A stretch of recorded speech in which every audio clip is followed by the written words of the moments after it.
Salut les investisseurs malins, j'espère que tu vas bien.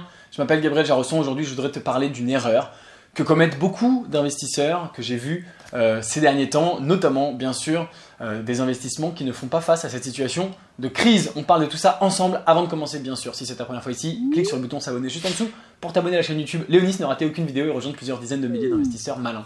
C'est parti.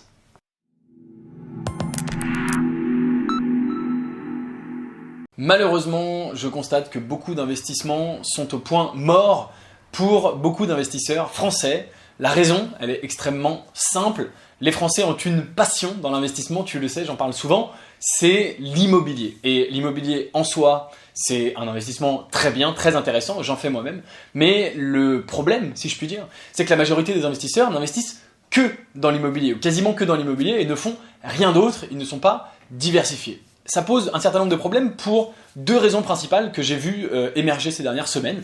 Premièrement, tous les projets immobiliers d'investissement en cours sont quasiment tous arrêtés, au point mort. Les process sont arrêtés, les prêts des banques sont suspendus, les signatures sont suspendues parce qu'on ne peut pas se voir en vrai pour signer. Et donc, tout est au point mort et ces investisseurs-là, ils vont perdre des semaines, des mois. D'ailleurs, j'ai moi-même un projet qui est pour l'instant interrompu, suspendu. D'accord ? Mais en ce qui me concerne, c'est pas mon seul investissement et donc c'est pas très grave. Il y a un autre problème beaucoup plus grave que beaucoup d'investisseurs immobiliers ont, c'est la location courte durée, la location touristique, notamment Airbnb.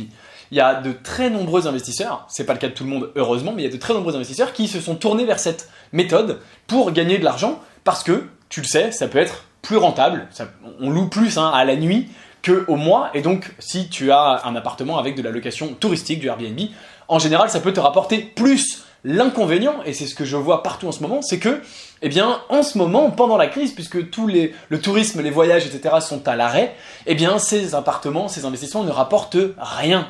Et ça, c'est quand même un très gros problème. Alors, certaines personnes ont pu mettre en pause leurs prêts, suspendre leurs échéances, mais il n'empêche que tu as un investissement qui ne te rapporte pas d'argent pendant la crise, pendant le moment où tout s'arrête et pendant le moment où précisément tout le monde, toi, moi, a besoin d'argent. Moi, personnellement, je fais de la location classique, pour autant avec une très très bonne rentabilité, et mes locataires, ils payent toujours mon loyer, ils sont confinés, ils ont toujours besoin d'être chez eux. On n'est pas sur du voyage. Et donc ça, c'est quelque chose que beaucoup de gens n'avaient pas vu venir. Peut-être que c'était difficile à prédire, mais en tout cas, c'est une des raisons, moi, qui a fait que je ne me suis pas tourné vers la location courte durée, la location saisonnière. Au-delà du fait qu'il faut s'en occuper beaucoup plus, même si tu peux bien sûr sous-traiter, mais il y avait ce risque-là qui n'avait pas été pris en compte, et ça, c'est une grave erreur de beaucoup d'investisseurs immobiliers. Encore une fois, la plupart des investisseurs français font de l'immobilier essentiellement, voire que de l'immobilier. Et dans les gens qui font de l'immobilier, très souvent, je ne sais pas quel est le pourcentage, mais il y a énormément de gens qui font du saisonnier, du Airbnb, ils sont malheureusement bien embêtés.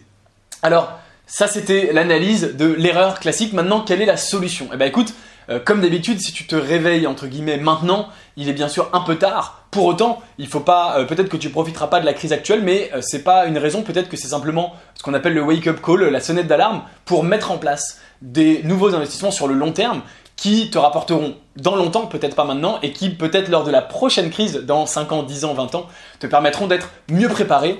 Et une des solutions que moi je te propose, c'est de diversifier tes investissements. Attention, pareil, je vois beaucoup de gens qui investissent dans l'immobilier qui se diversifient, mais un peu n'importe comment, qui vont aller chercher des crypto-monnaies, qui vont aller chercher du trading.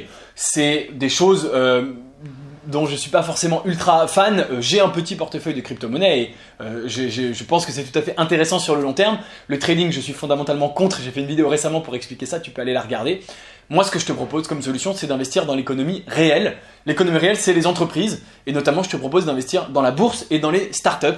Investir en bourse, tu sais faire. Et il y a des boîtes qui, pendant la crise, continuent à gagner beaucoup d'argent. D'ailleurs, les marchés financiers, c'est intéressant. Pour l'instant, ça pourra changer. Mais pour l'instant, les marchés financiers se sont plutôt remis.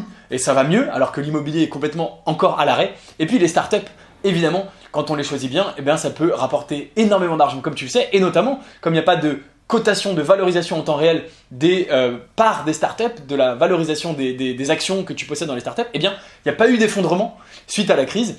Les startups se portent à merveille. Comme moi, par exemple, j'investis dans les startups du digital, les startups avec qui n'ont pas de produits physiques et qui font 100% du online. quel que soit le métier, etc., quel que soit le médium, ça peut être une appli, un site web, etc.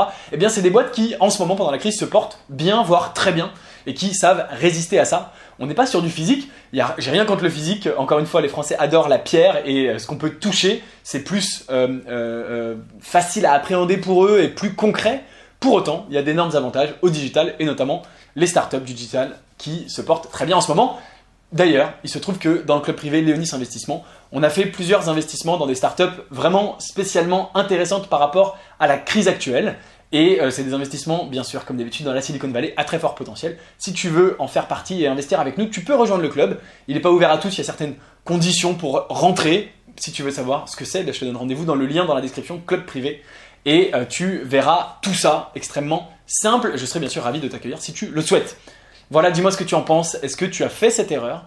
Est-ce que tu penses que c'est pas du tout une erreur et que je me trompe? Il n'y a pas de souci, je suis ravi d'échanger avec toi là-dessus. Dis-moi ça en commentaire. Merci d'avoir regardé la vidéo jusqu'au bout. Si elle t'a plu, aime-la, partage-la. Si t'es pas encore abonné à la chaîne YouTube Léonis, abonne-toi avec le bouton s'abonner, bien sûr, juste en dessous.